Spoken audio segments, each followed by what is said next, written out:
The Bengals are in no hurry to win a Super Bowl with Joe Burrow, according to Tim Hasselbeck, ESPN NFL. Let's go ahead and take a listen to what he's talking about. A lot of good players, which means a lot of guys who have to get paid. How much urgency should there be right now in Cincinnati, given all the potential moving pieces? Skirt. All right. Here's the answer. People overestimate how easy it is to get back to a Super Bowl. You can look at some of the best teams in the past 10, 15 years. The runner-ups to the Super Bowls. The Cam Newton Panthers, the Matt Ryan Falcons, whoever. You can even look at teams who won Super Bowls. Aaron Rodgers, Packers, teams like that. And then look at how hard it was for those teams to get back to a Super Bowl. A lot of them didn't do it, right? So Burrow is amazing, no doubt about it.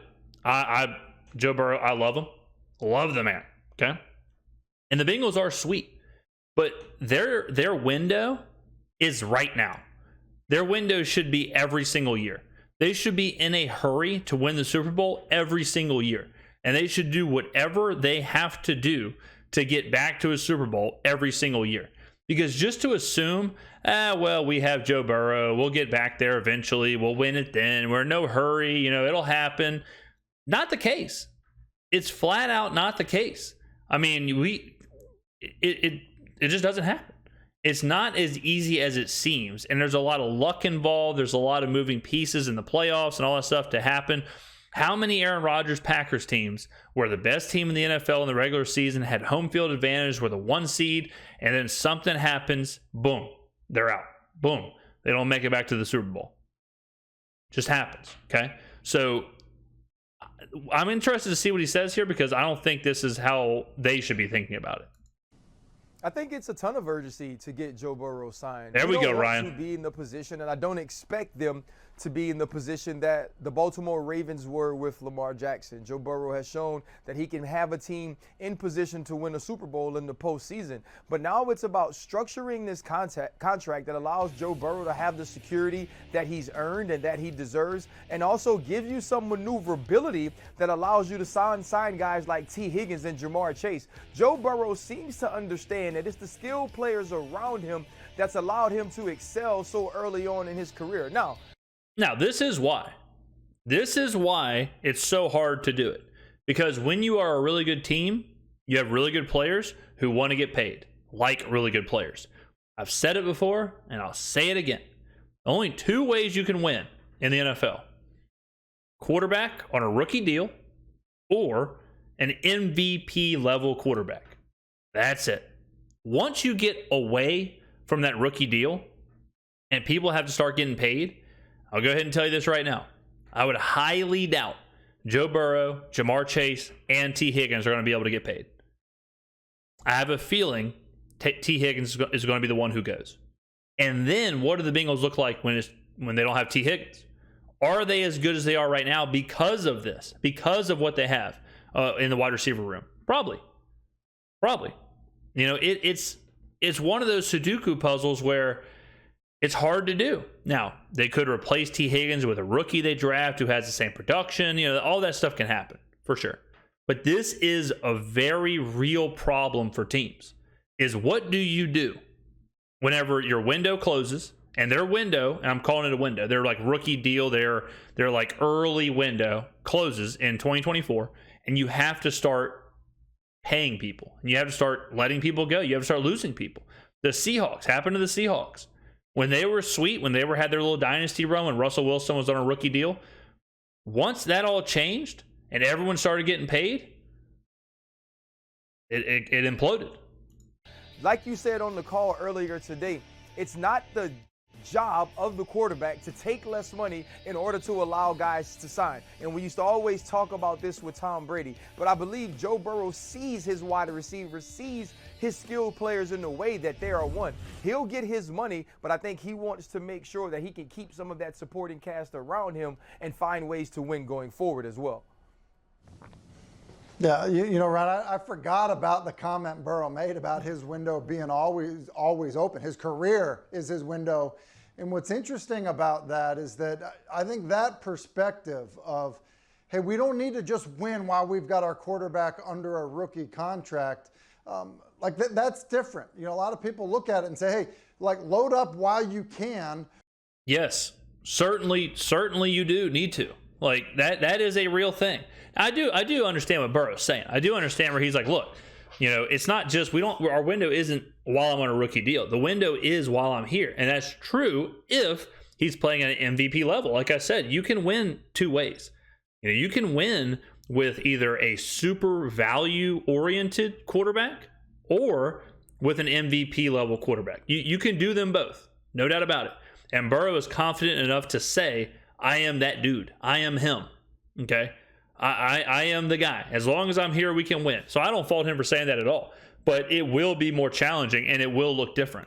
While your quarterback isn't making $40, $50+ million a year. And I do think that because of that, there isn't a sense of urgency from a standpoint of, hey, you need to load up and win right now because once you're paying him, you can't win.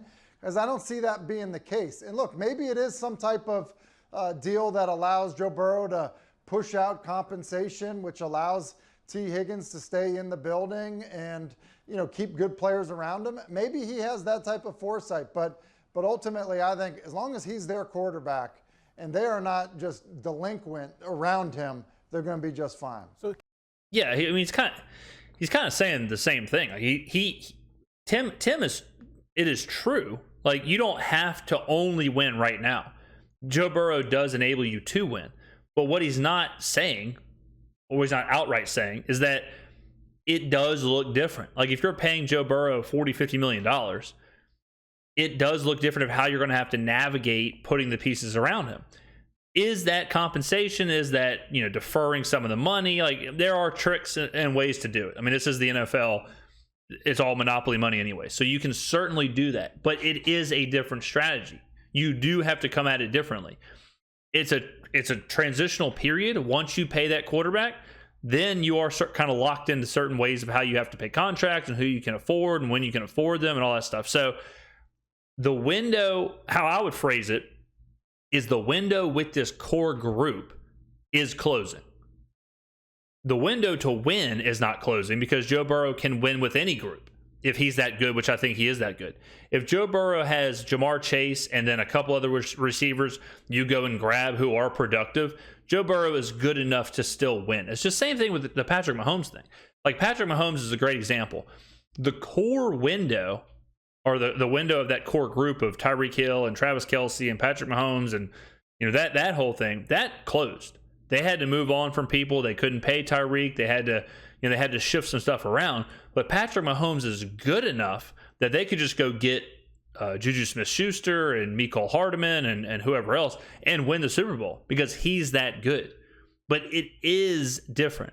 So the core group, if you're a Bengals fan and you want to see Jamar Chase, T. Higgins, and Joe Burrow finish the story, you do have probably a year, 2 years of that. But after that, I have a sneaky feeling that the Bengals will look different. Kimberly, is it possible, though, that some of the urgency, if it does exist, could stem from the fact that as every year goes by, every team in the AFC that hasn't yet won a Super Bowl with their young quarterback is probably feeling more heightened pressure? The Chiefs have already won 2 with Patrick Mahomes. They've accomplished a lot. But Justin Herbert and Joe Burrow and Lamar Jackson and Josh Allen, they haven't won a Super Bowl yet. Does that inherently increase the pressure every single year that you miss out on the Lombardi Trophy?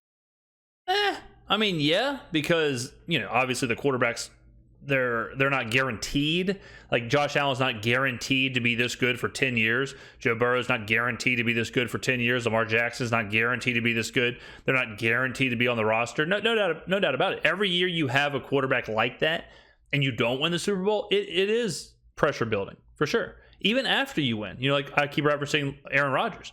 Aaron Rodgers, every year the pressure was there for Green Bay to put a product on the field that could win the Super Bowl. And the longer it goes, the more pressure there is, for sure. But when you have quarterbacks that are as good as Burrow, Herbert, Jackson, Allen, whatever, you can just keep reloading. And the Patrick Mahomes thing is another good example where as long as you have the stability of Patrick Mahomes on the team, and then, you know, for the Chiefs, you could even throw Travis Kelce. It's like, as long as we have those two guys, we can kind of figure out the running back. We can kind of figure out the receiver core. We can kind of figure that out. We may need to shore up, make sure we're valuable at other positions, maybe on the defensive line or offensive line or whatever else. So it just shifts, which is my whole point. Like, it's not, it just constantly moves and shakes as the pressure mounts and as the deal lengthens. Well, in the AFC, we've talked about the murderer's row of quarterbacks, right? But here's what I know for certain. No other team wants to be Cleveland, and no other team wants to be Baltimore. No one wants to give out guaranteed contracts to the quarterback, and no team wants to have their star quarterback dangling out there and the uncertainty. What the Ravens just went through, Eric DeCosta, their GM, no other team wants to do that. So here's the thing. The Bengals are blessed with one of the best quarterbacks in the NFL. You don't play around with that. And Joe Burrow, the guy that sat there and said, my career is the window, that is a guy you can win with. So forget about Josh Allen. Forget about Lamar Jackson for a second. Like, the Bengals have the guy. So I think what you do with a quarterback like Joe Burrow is what the Chiefs did with Patrick Mahomes. You give him an enormous contract for a long time, and you forget about it. You assume, like, we're going to get a lot of value out of this because as the TV deals go up, the contracts will go up. So in 5 years, this deal will look pretty good. If we're paying him $45 million a year, but quarterbacks, that's kind of the going rate, that's a good value. And if Joe Burrow is sitting here saying, okay, I just signed a $500, $600 million deal, even if I get half of it, I made $300 million in my career for my contracts. He can put that aside, not worry about it. The front office can put it aside, not worry about it. And then you can start trying to figure out, how the hell are we going to pay these other guys?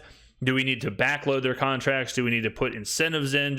How do we do that? And I don't know what goes into that as far as like how you can move around the money, the monopoly money that is the NFL. But that's how I would do it with quarterbacks like this. Same with the Chargers. If the Chargers believe Justin Herbert is as good as I think he is, and he can take that team to a Super Bowl, go ahead and pay him. And I agree with her that you don't want what the Ravens are going through. You don't want to just give them a 2-year deal or a franchise tag or a 3-year deal. Lock them up. Do a 10, 11, 12-year deal for however much money and figure that out later. Get that anchor in place. Unless you are concerned, which I think the Ravens were concerned about Lamar Jackson as far as will he hold up. It's a little different for different style of quarterback, obviously, but it's in today's day and age, you have to have an MVP level quarterback to win in the NFL. You have to have a guy. You can't, it's not the old days where Brad Johnson can take you to a Super Bowl if you just have a really good defense, so lock him up and then figure out the rest if you're Cincinnati. Take care of him, pay him, and protect him. That's all Cincinnati has to do for the foreseeable future. Yeah, okay, true. Yes, that's true. I also think that it's just going to be the reality that one of these guys, maybe multiple of them, are not going to have a Lombardi trophy. And people are going to be saying, is it a failure? Has that team failed that quarterback? Does that quarterback need to go somewhere else? And that's a good question as well, because like I said, there's so much variable when it comes to the playoffs. When it comes to, these teams are so tight. And a lot of times you can see a really good quarterback have a really good game, still lose. There's a lot that factors into actually winning a Super Bowl. How I would look at it if I was in the front office of a team is I want my team to be there. I want my team to be in the conversation every year. That's all you really owe to a quarterback or owe to a team or a fan base is, look, we have a roster that we believe can compete for the Super Bowl. Will we win it? It's like, that's a lot, right? Will we be competitive? Will we be a 1 seed, a 2 seed? Will we win games? Will we have that, 12 win average, 13 win average? As long as we do that, I think that's all you can, as long as you do that, you can kind of check the box. You can say, like Philadelphia this year, they were a fumble away from winning the Super Bowl. If Jalen Hurts doesn't fumble, they more than likely win. So it's hard for me to say the front office failed Jalen Hurts, right? Because the front office did everything they could to win the Super Bowl. The ball just bounced the wrong way. So it's a little unfair. Now you look at a front office like the Chargers, where they're not even getting to the playoffs. They're not even getting to compete. then you can say, okay, we're failing Justin Herbert somewhere. If we have this much talent and we can't even get there, we are failing them. We are failing the fans. We are failing the player. The Bengals, the Bills, the Chiefs, the Eagles, they aren't failing their quarterback because they're putting them in that spot to succeed. They're putting them in that spot to win the Super Bowl and to win those playoff games. That's all you can really ask for. If it never works out, it never works out. But to get there, to be in the conversation, that's the job of the front office. That's the reality of the AFC. There are so many great quarterbacks. Let me know in the comments below, ladies and gentlemen. What do you think? How should a front office look at a situation like Joe Burrow? It is tough. Like that, it is a super complex puzzle when you have a quarterback who, in the very early stages of his career, has so much success, gets to a Super Bowl, is within a drive of winning it, and then you have to decide, okay, how do we map out the rest of this career? How do we map out the rest of this for our franchise? Because the conversation, I can promise you this, is not just wins and losses. If you're Cincinnati, if you're the front office, if you're the ownership group, you aren't sitting here saying we want to win a Super Bowl. You're saying, how do we stay relevant for the entirety of this guy's career? How do we keep him in Cincinnati so that we sell tickets, so that we are in primetime games, we're going to playoff games, we have a packed house, the city is excited with the team. Like, how do we do that? How do we make sure that this guy, because they are players, but they're also marketing pieces, they're also basically salesmen for the team, that is it drives the value up of the franchise. You don't think Tom Brady drove up the value of the New England Patriots? It certainly did. So Joe Burrow is as much of a quarterback as he is just an asset for the team. So those conversations are being had as well. How do we keep him here? How do we keep him happy? Right? So it is very complex. Let me know in the comments below how you would handle it. What would you do with a quarterback like Joe Burrow? What would you do with a quarterback like Justin Herbert? Do you try and keep the whole group there? Do you give him a huge deal? Do you just let me know? There's a lot of ways to go after this. Let me know in the comments below. Thank you very much for watching. I will see you on the next video.